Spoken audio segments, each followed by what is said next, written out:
কিছুটা নরম। আপনাদের কি এমন মনে হয়নি আগে যেরকম একটা জেদি ভাব ছিল, যে যা মনে করে করুক, যে যা বলে বলুক, আমাদের কাজ আমরা করব, সেই যে তার ঔদ্ধত্য বলেন, সেই যে তার দৃঢ়তা বলেন, সেটা কেন যেন আজকে আমার কাছে অনুপস্থিত মনে হয়েছিল।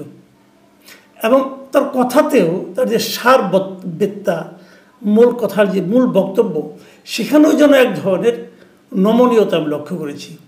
উনি কি বলেছেন সেই মানবিক করিডোর নিয়ে। বহুল আকাঙ্ক্ষিত সংবাদ সম্মেলনটা হলো। আমরা আজকে সকালের ভিডিওতেই বলেছিলাম যে আজকে সরকারের তরফ থেকে করিডোর বিষয়ে সংবাদ সম্মেলন করা হবে। গত রাতে তিন বাহিনী প্রধানের সঙ্গে যে মিটিং হয়েছে প্রধান উপদেষ্টার, সেখানেই সিদ্ধান্ত হয়েছে যে আজকে সংবাদ সম্মেলন করে করিডোর ব্যাপারটা পরিষ্কার করা হবে। করিডোর দেওয়া নিয়ে চলছিল নানা বিতর্ক, আলোচনা চলছিল সেনাবাহিনীর ভিতরে এবং ডক্টর ইনু সরকারের ভিতরে একটা দ্বন্দ্ব। এমন সব পোস্ট, এমন সব নিউজ আমরা সামাজিক যোগাযোগ মাধ্যমে দেখেছি। অবশেষে করিডোর নিয়ে ফাইনাল সিদ্ধান্ত এসেছে, করিডোর কি দিবে নাকি দিবে না। তো এই যে সিদ্ধান্তটা হয়েছে করিডোর দিবে না, এটাকে আসলে সেনাবাহিনীর চাপে সরকার বাধ্য হয়েছে, নাকি আগে থেকেই এটাই সিদ্ধান্ত ছিল যে করিডোর দেওয়া হবে না? চলুন আমরা এই উপদেষ্টাদের আলোচনা শুনবো এবং কয়েকটা বিশ্লেষণ শুনবো। আসসালামু আলাইকুম। আজকে আমাদের জাতীয় নিরাপত্তা উপদেষ্টা ডক্টর খলিলুর রহমানের যে প্রেস ব্রিফিংটা, সেটা নিশ্চয়ই আপনারা দেখেছেন, আমিও দেখেছি।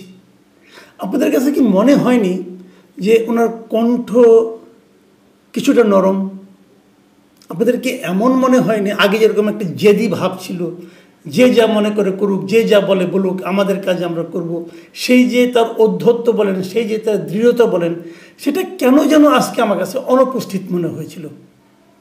এবং তার কথাতেও তার যে সার বেত্তা, মূল কথার যে মূল বক্তব্য, সেখানেও যেন এক ধরনের নমনীয়তা আমি লক্ষ্য করেছি।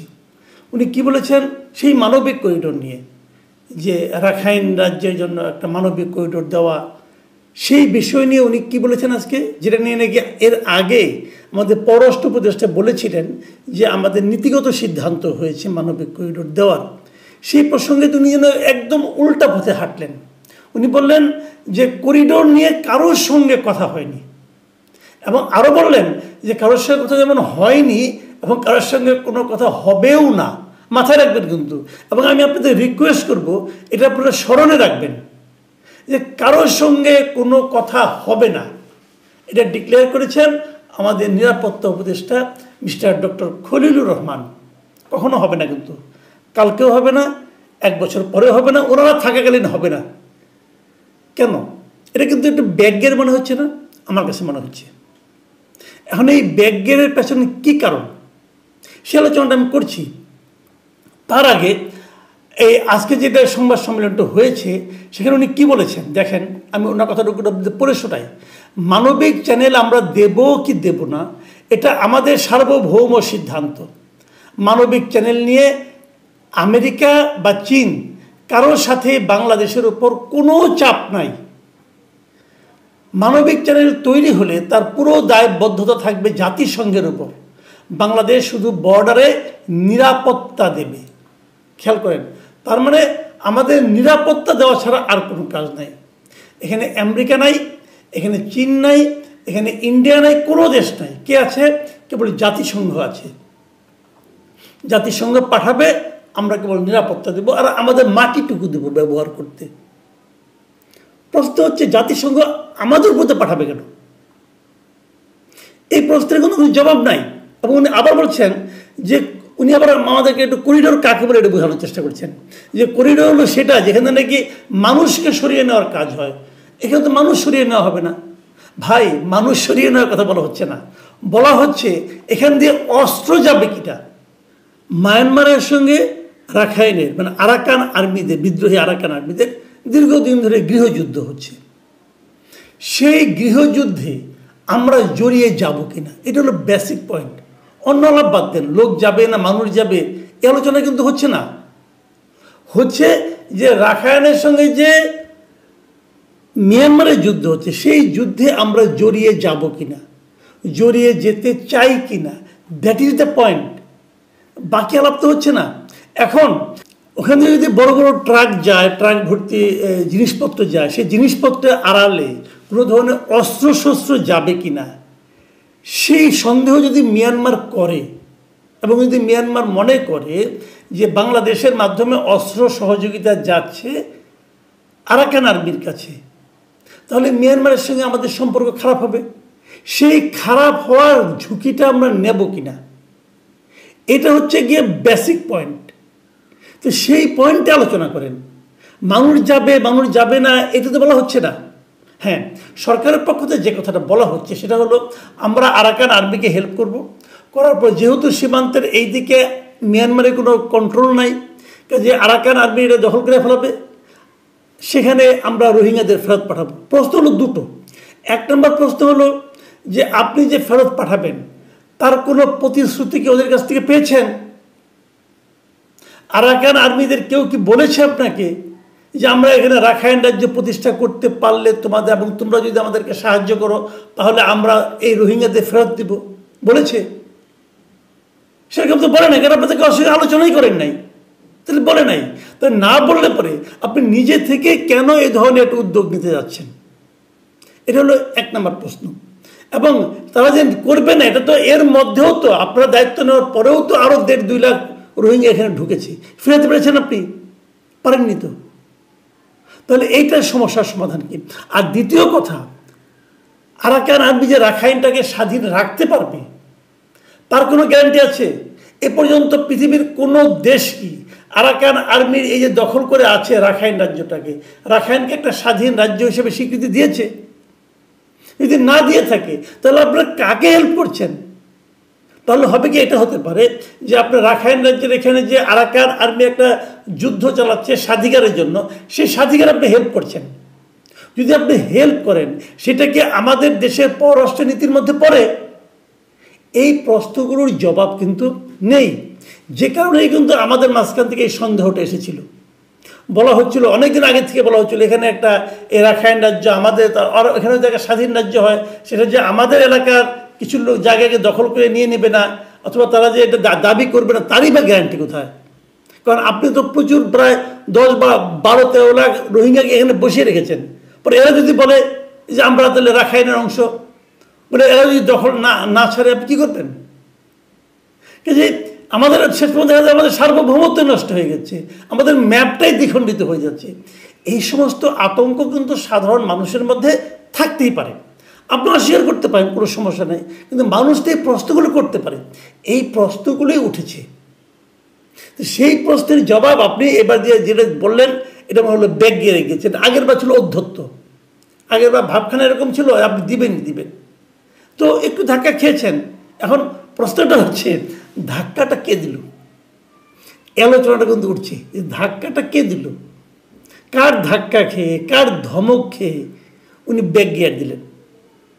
এই আলোচনাটার সঙ্গে নানা ধরনের জল্পনা কল্পনা, নানা ধরনের কথাবার্তা আমরা কিন্তু শুনছি। আমরা শুনেছি গতকালকে প্রধান উপদেষ্টার সঙ্গে খলিলুর রহমান সাহেবের সঙ্গে 3 বাহিনী প্রধান দেখা করেছেন। কী আলাপ হয়েছে আমরা জানি না।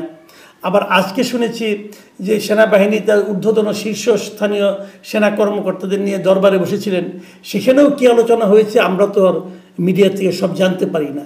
নানা রকম লিক হয়, নানা কথা বলে, রীতিমতো পয়েন্ট টু পয়েন্ট আলোচনার বিভিন্ন খবর আমরা পাই। সোশ্যাল মিডিয়ার মাধ্যমে হয়তো আপনারাও পেয়েছেন। সেগুলোতে আমি আর রেফারেন্স হিসেবে উল্লেখ করতে পারবো না, যেহেতু আমার কাছে কোনো তথ্য প্রমাণ নেই।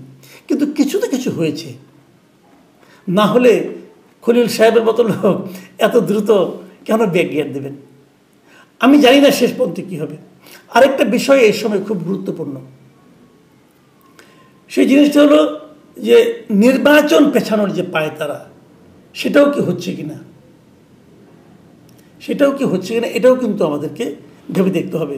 কারণ আমরা সবসময় বলে আসছি আমরা একটা গণতান্ত্রিক শাসন চাই, এবং আমি যতটুকু শুনেছি এই নির্বাচন কবে নাগাদ হওয়া উচিত, নির্বাচন পেছানো উচিত কি না উচিত, এগুলো নিয়েও নাকি আজকের এই যে আর্মির যে আলোচনা হয়েছে দরবারে, সেখানে নাকি এই বিষয়গুলো এসেছিল, এবং এই বিষয়গুলো গতকালকে মিটিংয়ে এসেছিল এরকমও শুনেছি আমরা। তো সেগুলো সত্য মিথ্যা যেহেতু জানি না, কাজে কোনো দৃঢ়ভাবে বলতে পারি না। তবে আমি মনে করি এখনও সরকারের মাঝখান থেকে, অথবা সরকারের যারা নাকি অনুগত, অথবা সরকারের গভর্নমেন্ট স্পন্সর্ড যে পলিটিক্যাল পার্টি এনসিপি, তাদের মধ্যে কিন্তু সে ধরনের একটা প্রবণতা আমরা লক্ষ্য করছি। আজকে এনসিপির পক্ষ থেকে নির্বাচন কমিশনকে ঘেরাও করা হয়েছে এবং তারা দাবি জানানো হয়েছে, দুইটা দাবি।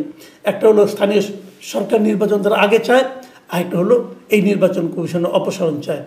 এই দুটো যদি চায় তাহলে আবার নতুন করে নির্বাচন কমিশন গঠন, লম্বা সময় লাগবে। সেই লম্বা সময় নতুন কমিশন গঠন করার পর তারপরে আবার কী হবে তফসিল ঘোষণা, এগুলো অনেক, কিন্তু আলটিমেটলি কিন্তু মূল লক্ষ্যটা হলো নির্বাচনটাকে পিছিয়ে দেওয়া। যদি সে ধরনের কিছু হয় আমি মনে করি ঠিক হবে না। এবং আমি এটাও মনে করি নির্বাচন ডিসেম্বরের মধ্যে হওয়া উচিত। এবং আমি যতটুকু শুনেছি এ ধরনের দাবি নাকি বিভিন্ন অংশ থেকে উঠছে এবং জোরালোভাবে উঠছে এবার। বহুল আকাঙ্ক্ষিত সংবাদ সম্মেলনটা হলো। আমরা আজকে সকালের ভিডিওতেই বলেছিলাম যে আজকে সরকারের তরফ থেকে করিডোর বিষয়ে সংবাদ সম্মেলন করা হবে। গত রাতে 3 বাহিনী প্রধানের সঙ্গে যে মিটিং হয়েছে প্রধান উপদেষ্টার, সেখানেই সিদ্ধান্ত হয়েছে যে আজকে সংবাদ সম্মেলন করে করিডোর ব্যাপারটা পরিষ্কার করা হবে দেশবাসীকে।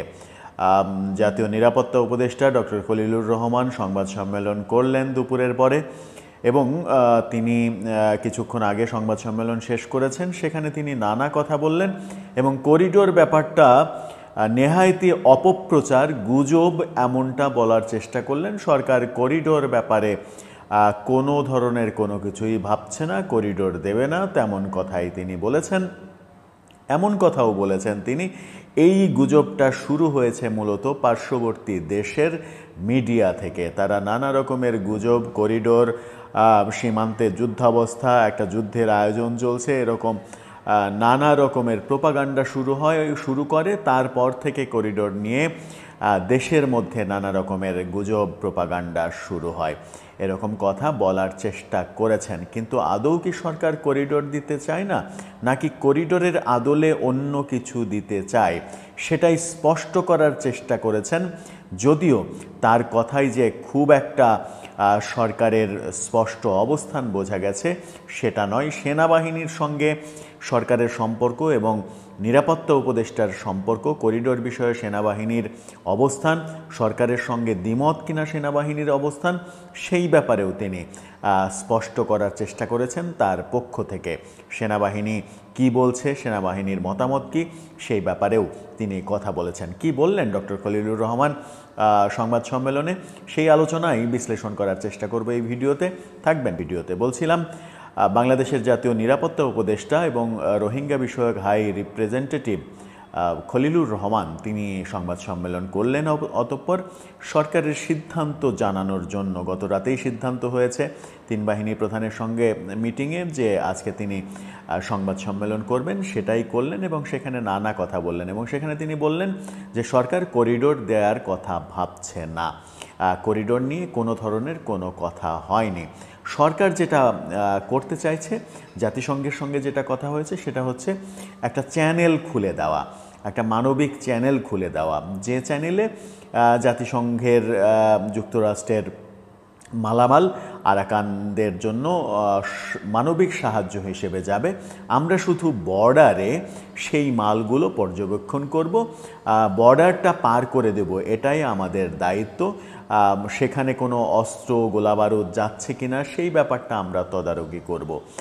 কিন্তু হাস্যকর হলেও প্রশ্ন সাপেক্ষ ব্যাপার যে আপনি জাতিসংঘের গাড়ি তল্লাশি করে এটা বের করবেন যে সেখানে অস্ত্র গোলাবারুদ যাচ্ছে কিনা, যুক্তরাষ্ট্রের গাড়ি তল্লাশি করে সেটা বের করবেন অস্ত্র গোলাবারুদ যাচ্ছে কিনা।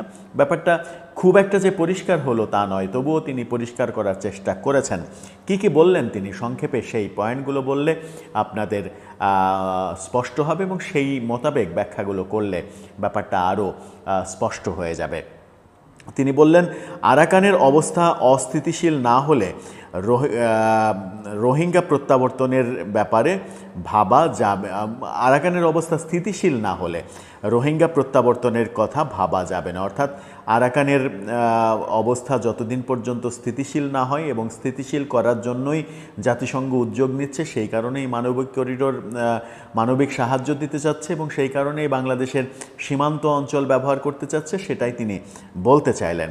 শুধু একটা চ্যানেলের কথা জাতিসংঘ বলেছে, আরাকানের দুস্থ মানুষকে সহযোগিতা করার জন্য একটা চ্যানেল, যে চ্যানেল দিয়ে শুধুমাত্র জাতিসংঘের পণ্য যাবে এবং গাড়িগুলো ফেরত আসবে। সেখানে আরাকান থেকে কোনো লোকজন অবাধে বাংলাদেশে ঢুকবে এরকম কোনো সুযোগ নাকি থাকবে না, তেমনটা তিনি বলেছেন। তিনি আরেকটা নিজের ব্যক্তিগত প্রসঙ্গ তিনি স্পষ্ট করেছেন, সেটা হচ্ছে যে তাকে নিয়ে যে তিনি আমেরিকার সিটিজেন, তিনি দ্বৈত নাগরিক হিসেবে বাংলাদেশের জাতীয় নিরাপত্তা উপদেষ্টা হিসেবে কিভাবে দায়িত্ব পালন করেন, এই প্রশ্নের এরকম নানা যে খবর ছড়িয়ে পড়েছে, সেই ব্যাপারে তিনি বলেছেন যে আমি চ্যালেঞ্জ করলাম, কেউ প্রমাণ করেন আমি আমেরিকার নাগরিক কিনা, আমি বাংলাদেশের নাগরিক, আমেরিকায় আমি থাকি। এই থাকাটাকে যদি কেউ মনে করেন যে আমি আমেরিকার পাসপোর্টধারী নাগরিক, তাহলে সেটা ভুল। আপনারা চাইলে প্রমাণ করে দেখতে পারেন আমি আমেরিকার নাগরিক নয়। এখন সংবাদ মাধ্যমের ওপরে দায় চেপে আসলো, যারা কিনা আলোচনা করেছে তিনি দ্বৈত নাগরিক, তারা ব্যাপারটা প্রমাণ করে দেখবেন যে ডক্টর খলিলুর রহমানের আমেরিকান পাসপোর্ট খুঁজে পাওয়া যায় কিনা। আমেরিকার চাপ আছে কিনা করিডোর বিষয়ে, সেই ব্যাপারে তিনি বলেছেন আমেরিকা, চীন কিংবা অন্য কোনো দেশের কোনো চাপ নেই, চাপ মুক্ত হয়ে নাকি বাংলাদেশ কাজ করছে এমন কথা বলার চেষ্টা করেছেন। কিন্তু আমেরিকার কর্মকাণ্ডে, আমেরিকার প্রতিনিধি দলের সেনাবাহিনীর সঙ্গে মিটিংয়ে স্পষ্ট বোঝা যায় যে আমেরিকার চাপ রয়েছে। তিনি এটাও বলেছেন যে আমাদের একমাত্র ভাবনা হচ্ছে রোহিঙ্গাদের ফেরত পাঠানো। আরাকানরা যদি এরকম পরিস্থিতিতে না আসে, একটা স্থিতিশীল পর্যায়ে যদি না আসে যে রোহিঙ্গাদের তারা নিতে রাজি হচ্ছে, সেই পরিস্থিতি তৈরি করার জন্যই মূলত এই মানবিক চ্যানেল দেওয়ার কথা ভাবছে সরকার, তেমনটা তিনি বলেছেন। পররাষ্ট্র উপদেষ্টা করিডোরের কথা কেন বলেছিলেন, এই প্রশ্নের উত্তরে তিনি বলেছিলেন হ্যাঁ, তিনি ভুলক্রমে বলেছিলেন, কিন্তু সেটা তিনি সংশোধন করেছেন, পরে আর তিনি বলেননি। তিনি একবার ভুল করেছিলেন, ভুল করার পরে তিনি আর বলেননি। যে মন্ত্রণালয়ের অধিকারী, যে মন্ত্রণালয়ের মালিকই পররাষ্ট্র উপদেষ্টা, তিনিই ভুল বললেন আর নিরাপত্তা উপদেষ্টা ঠিক বলছেন, ব্যাপারটা একটু এলোমেলো মনে হয়। তার মানে পররাষ্ট্র উপদেষ্টার ওই যে বলা, তিনি বলেছিলেন যে করিডোর নিয়ে সরকার ভাবছে, নীতিগত সিদ্ধান্ত নিয়েছে, ওই কথার পরে যে ব্যাপকভাবে সমালোচনা শুরু হয়, সেই সমালোচনার পরে পররাষ্ট্র উপদেষ্টা আর ওই কথা বলেননি সমালোচনার ভয়ে। সেটাকেই ডক্টর খলিলুর রহমান বলছেন যে তিনি পরে সংশোধন করে নিয়েছেন, করিডোর ব্যাপারটা তিনি আর বলেননি। তিনি আবারও বলেছেন যে আমরা শুধু বর্ডারে মালগুলো পার করে দেব, সেখানে কোনো অস্ত্র যাচ্ছে কিনা সেটা দেখব। কিন্তু একটা গুরুত্বপূর্ণ কথা বলেছেন, সেটা হচ্ছে যে আমরা যাই করি না কেন সকল অংশীজনের সঙ্গে আলোচনা, তাদের মতামত নিয়েই সিদ্ধান্ত নেব, আমরা একা একা সিদ্ধান্ত নেব না। তাহলে এতদিন অন্ধকারে রেখেছিলেন কেন? পুরো জাতিকে এতদিন অন্ধকারে রাখার কারণ কি? আজকে বলছেন সবার সঙ্গে আলোচনা করেই কাজটা করবেন। সেই ক্ষেত্রে তিনি বলেছেন যে পৃথিবীর কোনো রাষ্ট্রই সব তথ্য সব সময় ডিসক্লোজ করে না, অনেক তথ্য আছে রাষ্ট্র নিজের মধ্যে রাখে, ভেবে চিন্তে গবেষণা করে তারপরে সেটা ডিসক্লোজ করেন, সেই কথা তিনি বলে দিতে চাইলেন। সেনাবাহিনীর প্রসঙ্গে আসে, সেনাবাহিনীর সঙ্গে নাকি করিডোর ইস্যুতে কিংবা মানবিক চ্যানেল ইস্যুতে কোনো বিরোধ নেই। সেনাবাহিনী প্রধানের সঙ্গে তিনি প্রতিনিয়ত আলাপ আলোচনা করেই কাজ করছেন, এমনটা দৃঢ় চিত্তে বলার চেষ্টা করছেন। এবং সেনাবাহিনীর সঙ্গে সরকারেরও কোনো বিরোধ নেই, এমনটা বলার চেষ্টা করলেন তিনি। সেনাবাহিনী এবং সরকারের বিরোধ, রোহিঙ্গা এবং করিডোর ইস্যুতে সেনাবাহিনীর স্পষ্ট বিরোধিতা, এই আলোচনাগুলো যখন চলছিল তখন তিনি বলার চেষ্টা করলেন যে সেনাবাহিনী তাদের সঙ্গে আলোচনা করেই যা করার করা হচ্ছে।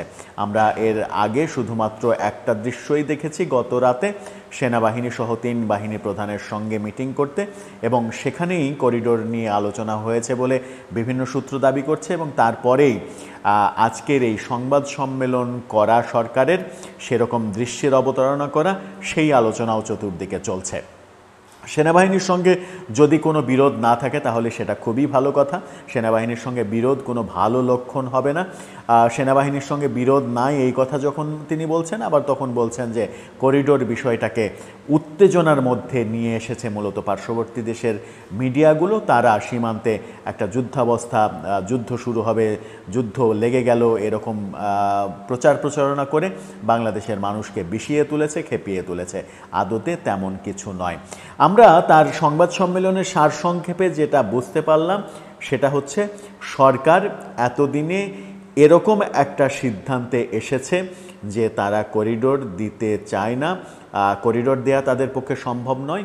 যে মানবিক চ্যানেলের কথা বলা হচ্ছে, যে চ্যানেল দিয়ে মালামাল যাবে এবং বাংলাদেশ পর্যবেক্ষণ করবে বর্ডারে, সেটাও সরকার করতে পারবে না, কারণ সরকার নিজেই এবার আনুষ্ঠানিকভাবে ঘোষণা করলো সকল স্টেক হোল্ডারদের সঙ্গে আলোচনা করে আলোচনা সাপেক্ষে সরকার সিদ্ধান্ত নেবে। সেই আলোচনায় বসলে বাংলাদেশের কোনো রাজনৈতিক দল, কোনো স্টেক হোল্ডারই এই ব্যাপারে রাজি হবে না, কোনো বাহিনীও রাজি হবে না। সুতরাং সরকারের এই ইচ্ছা কিংবা ডক্টর খলিলুর রহমানের স্পেশালি এই ইচ্ছা পূরণ হবে না বলে এখন নিশ্চিত করে বলা যায়। দর্শক, আপনার কি মনে হয় সব মিলিয়ে এতদিন জল ঘোলা করার পরে এই যে আজকে এসে সংবাদ সম্মেলনে ব্যাপারগুলো পরিষ্কার করা, এখানে কি তিন বাহিনীর কোনো ভূমিকা রয়েছে? আলোচনা শুনেছেন, সরকারের পক্ষ থেকে স্পষ্ট আগে থেকে বলা হচ্ছে করিডোর দেওয়া হবে না, একটা চ্যানেলের কথা বলা হয়েছে, কিন্তু পররাষ্ট্র উপদেষ্টা তৌহিদ সাহেব বলেছিলেন মানবিক করিডোর নিয়ে সিদ্ধান্তে পৌঁছানো গিয়েছে। তিনি এটা কেন বলেছিলেন সেটা তিনি জানেন, কিন্তু পরবর্তীতে কিন্তু প্রেস সচিব স্পষ্ট করেছেন যে আমরা এটা নিয়ে কোনো আলোচনা করি না। কিন্তু তারপরেই একটা আলোচনা শুরু হয়, সেনাপ্রধান করিডোর চায় না, ডক্টর ইউনূস করিডোর চায়। সেনাপ্রধান এবং ডক্টর ইউনূসকে মুখোমুখি দাঁড় করে দেওয়া হয়েছিল, কিন্তু আসলে প্রকৃতপক্ষে কি তারা মুখোমুখি অবস্থান হয়েছিল? আমার আসলে তাদের আচরণ দেখে কখনোই মনে হয় না। মনে রাখতে হবে, যদি করিডোর যেটা আমরা বলতেছি সেটা তো আমেরিকার স্বার্থে, আর যেটা আমেরিকার স্বার্থে হবে সেটা সেনাপ্রধানও না করতে পারবে না। যদি করিডোর দেওয়ার প্রয়োজন হয়, আমেরিকা চায়, তাহলে সেনাপ্রধানও দিতে বাধ্য থাকিবে বলে আমি মনে করি, কারণ এখানে মুখোমুখি দাঁড় হওয়ার কোনো সম্ভাবনা নেই। দেখবে দর্শক, সিদ্ধান্ত হয়েছে করিডোর দেওয়া হবে না। তো আলোচনা শুনেছেন, শুনে আসলে আপনার কি মনে হয়েছে? ডক্টর ইউনূস কি সেনাপ্রধানের চাপে করিডোর বাদ দিয়ে দিয়েছেন, নাকি আগে থেকে